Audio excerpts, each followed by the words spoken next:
ప్రకృతి అందించిన అద్భుతవరమైనటువంటి వృక్షం మన గిరిజన సంపద వృక్షం. గిరిజనుల యొక్క జీవనాధారం, గిరిజనుల యొక్క జీవనం ఈ వృక్షం మీద ఆధారపడి కొనసాగుతూ ఉంటుంది. వారి యొక్క పెళ్ళిళ్ళు, పండగలు ఇవన్నీ కూడా ఈ యొక్క వృక్షం మీదే జీవనం సాగుతూ ఉంటుంది. పెళ్ళిళ్ళు, పండగలు జరగాలి అంటే ఈ యొక్క వృక్షం నుంచి మొదటిగా పువ్వు రాలిన రోజున ఏర్పాటు చేసుకొని పండగ జరుపుకుంటారు. అదేవిధంగా ఆ యొక్క ఫ్లవర్తో పెళ్ళిళ్ళకి ఉపయోగించి బంధువర్గంతో సంతోషంగా నృత్యాలు చేస్తూ ఉంటారు.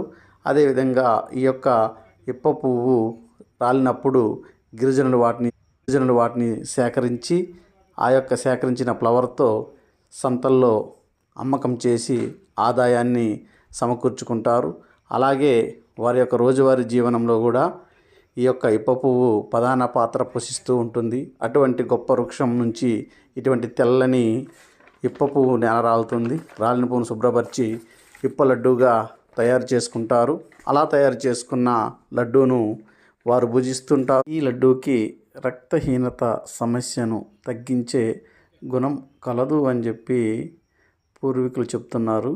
డాక్టర్ని సంప్రదించాక ఏ నిర్ణయం తీసుకోండి. ఇది సాంప్రదాయ వాదన, ఇది ప్రధానం కాదు. అనేక ఔషధ గుణాలు కలిగినటువంటి వృక్షం. ఆ తర్వాత పండు వస్తుంది. ఆ వచ్చిన పండు నుంచి ఈ రకంగా పండుని సేకరిస్తారు గిరిజనులు. వాటిని కూడా ఈ యొక్క ఇప్ప చెట్టు అందించడం అనేది జరుగుతుంది. ఇంతటి అద్భుతమైనటువంటి వృక్షం చూడండి. ఇప్పకాయ వేరిన తర్వాత ఆ యొక్క గింజల్ని సేకరించి శుభ్రపరిచి తయారు చేస్తారు.